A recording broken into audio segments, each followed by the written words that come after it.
Bom, pessoal, nesse módulo vamos falar sobre análise dos ambientes interno e externo. Essa análise ela é mais conhecida como matriz SWOT. SWOT são iniciais de uma sigla em inglês, né? Muitas coisas que nós usamos em administração no mundo todo são ferramentas criadas nos Estados Unidos, então essa influência é muito forte do material norte-americano, sobretudo, nessa disciplina. Então, SWOT significa strengths, ou seja, forças, weaknesses, ou seja, fraquezas, opportunities, ou seja, oportunidades, e threats, ou ameaças. Alguns tentaram traduzir para o português chamando a matriz de FOFA. FOFA seriam as palavras forças, oportunidades, fraquezas e ameaças. Na verdade, na prática, acabou não colando e consagrou-se o uso das iniciais em inglês. Bom, nessa análise, eu diria que existem duas perguntas muito importantes. A primeira é: que mudanças estão ocorrendo no ambiente externo e como essas mudanças ajudam ou atrapalham os nossos planos? Nós vamos chegar a duas respostas básicas. Se essas mudanças, se elas atrapalham os nossos planos, nós vamos dizer que elas constituem ameaças à nossa empresa. Por outro lado, se elas ajudam a nossa empresa, vamos dizer que elas são oportunidades. Por que dizer que elas atrapalham ou ajudam? Porque entendam que o que está ocorrendo do lado de fora da empresa elas são ameaças porque elas constituem forças que estão no ambiente externo que a empresa não consegue controlar. Elas vão acontecer independentemente da ação da empresa.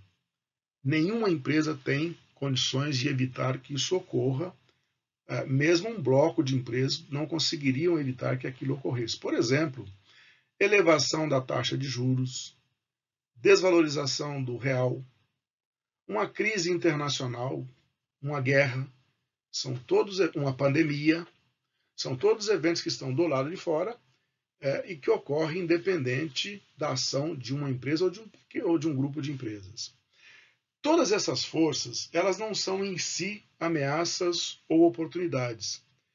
Toda e qualquer evento que ocorre do lado de fora pode ser para algumas empresas uma ameaça e para outras uma oportunidade. Inclusive uma pandemia. Está certo que muitas empresas perderam dinheiro com a pandemia. Talvez a maioria das empresas tenham perdido dinheiro com a pandemia.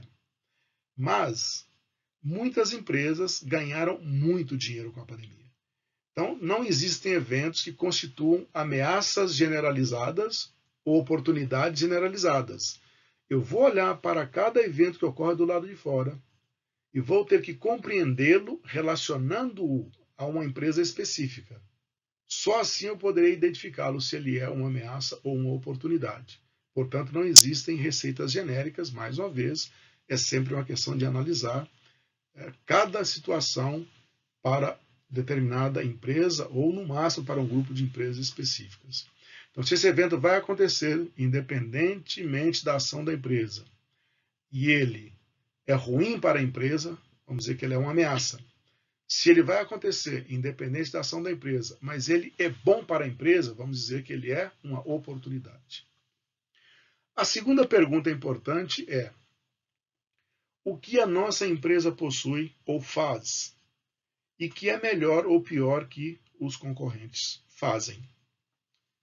Quando essa resposta for identificar alguma coisa que fazemos melhor que os nossos concorrentes, vamos dizer que isso é um ponto forte. E quando for alguma coisa que fazemos pior, vamos dizer que é uma fraqueza. Por que usamos a palavra ameaça e oportunidade para o que está do lado de fora e ponto fraco e ponto forte para o que está do lado de dentro, pessoal? Porque o que está do lado de fora não está sob o nosso controle. O que está do lado de dentro está sob o nosso controle, ou está relativamente sob o nosso controle. Portanto, podemos mudar. Digamos que o nosso ponto fraco é que os nossos funcionários têm um nível de qualificação inferior ao dos nossos competidores. Nós podemos qualificá-los. Ou, quando não for possível qualificá-los, substituí-los por profissionais mais qualificados. Digamos que um ponto fraco da nossa empresa sejam os equipamentos desatualizados. Nós podemos substituí-los. Então, aquilo que ocorre dentro da empresa está sob o nosso controle e vamos chamá-los de pontos fortes quando forem bons e pontos fracos quando for uma ocorrência ruim. O que está do lado de fora, ameaça ou oportunidade. Ok?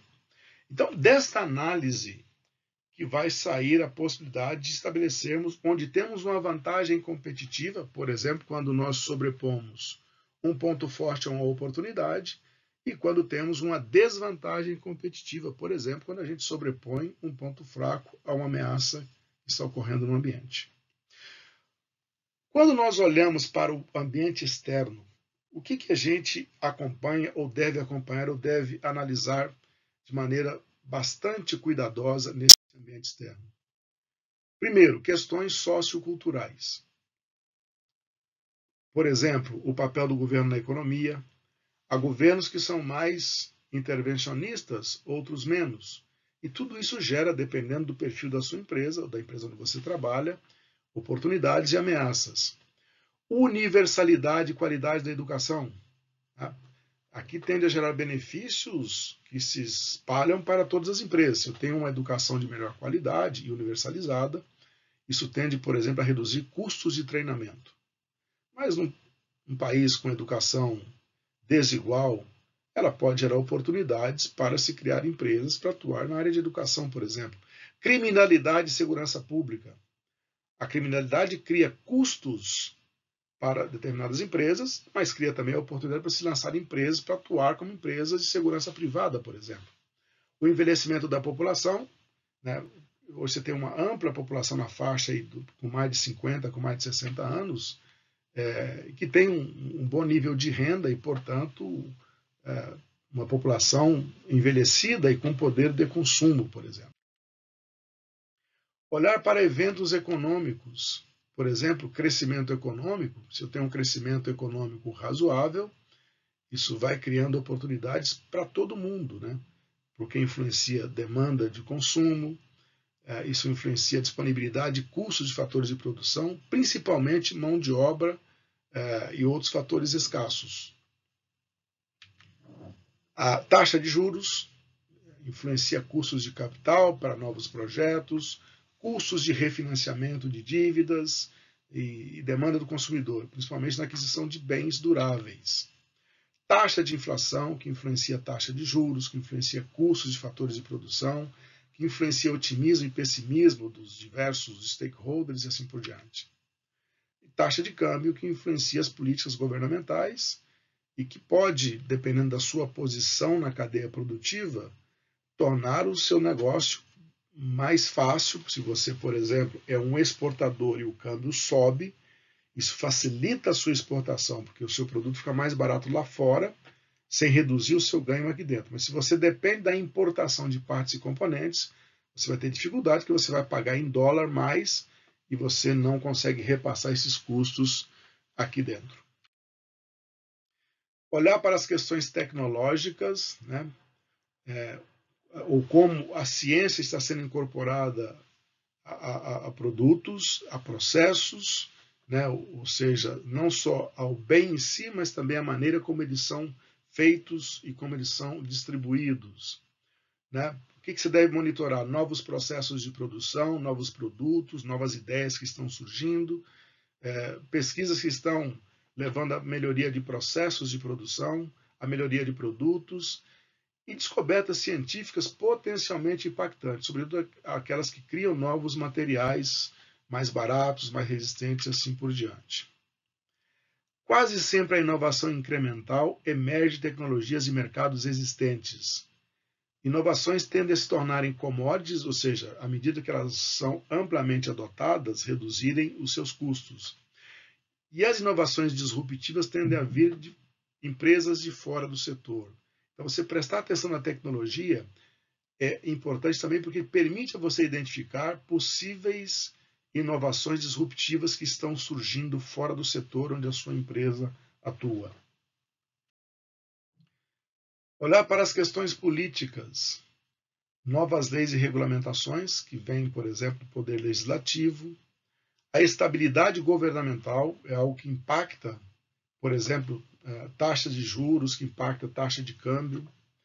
Olhar para as políticas públicas, programas como Bolsa Família tendem a causar um impacto muito forte na economia, sobretudo impactando as vendas de empresas que fornecem bens de consumo. Olhar para conflitos regionais,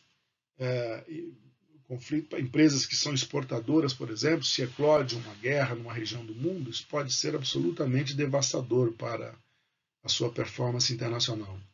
E olhar para pactos e tratados internacionais que o país esteja atuando. Então, às vezes, o Brasil assina um tratado com outro país, isso confere vantagens para alguns produtos do Brasil lá, mas confere vantagens para empresas de lá atuarem aqui também.